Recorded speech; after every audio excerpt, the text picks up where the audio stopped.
નમસ્કાર દર્શક મિત્રો, હું છું દર્શના જોશી. તમે જોઈ રહ્યા છો લોક સામના ન્યૂઝ. તો જોઈએ આજના સમાચાર સુરતથી અમારા રિપોર્ટર નૈતિક રેશમવાળા સાથે. ફરિયાદીશ્રીની જાણ બહાર.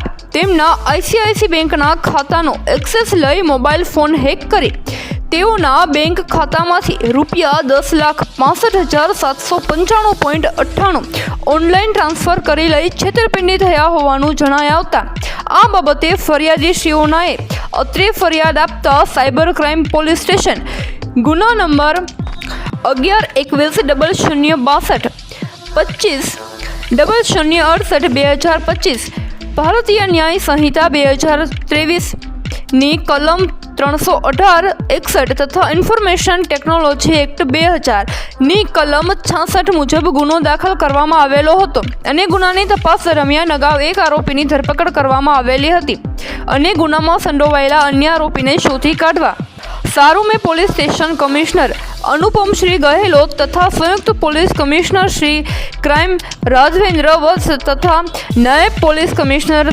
સાયબર સેલ વિશાખા જૈન નાઓએ આપેલી સૂચના મુજબ મદદનીશ police commissioner cyber crime SE ડેલન્સ નાઓએ માર્ગદર્શન હેઠળ police inspector Shri NR Patel નાઓએ પોલીસ માણસોની ટીમ બનાવી બેંકો તરફ જરૂરી વિગતો એકત્ર કરી આ ગુનામાં સંડોવાયેલા આરોપીને શોધી કાઢવા સારું ટેકનિકલ વર્કઆઉટ કરી સુરત શહેર ખાતે તપાસ કરી ઉપરોક્ત ગુનામાં સંડોવાયેલા નીચે જણાવેલા આરોપીને શોધી કાઢી કાયદેસરની કાર્યવાહી કરવામાં આવેલ છે. ફરિયાદીનો ફોન કોઈ ખોટી લિંક મોકલીને એમનો ફોન હેક કરીને ₹10.5 લાખ જેટલા એમની પાસે પડાવ્યા.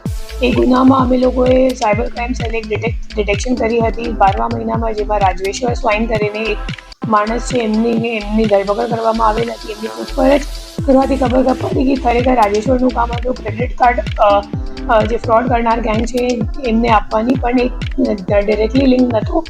જે ફ્રોડ કરનાર ગેંગ છે જામતારાની ગેંગ છે અને રાજેશ્વર સ્વાઈન એક ઝિયાઉલ અંસારી કરીને એક બીજો માણસ છે એમના મારફતે જે મંડલ ગેંગ છે જામતારાવાળી એમની સાથે સંકળાયેલ હતો. અને ગઈકાલે અમે લોકોએ જે ઝિયાઉલ અંસારી છે એમની ધરપકડ કરી છે અને એમની પાસેથી અમે લોકોને જામતારાને જે મુખ્ય આરોપીઓ છે બધાની ઇન્ફોર્મેશન અને વિગત મળી ગઈ છે અને એ દિશામાં હાલ તપાસ ચાલુ છે. તો ફરી મળીશું એક નવા સમાચાર સાથે. ત્યાં સુધી જોતા રહો લોક સામના ન્યૂઝ.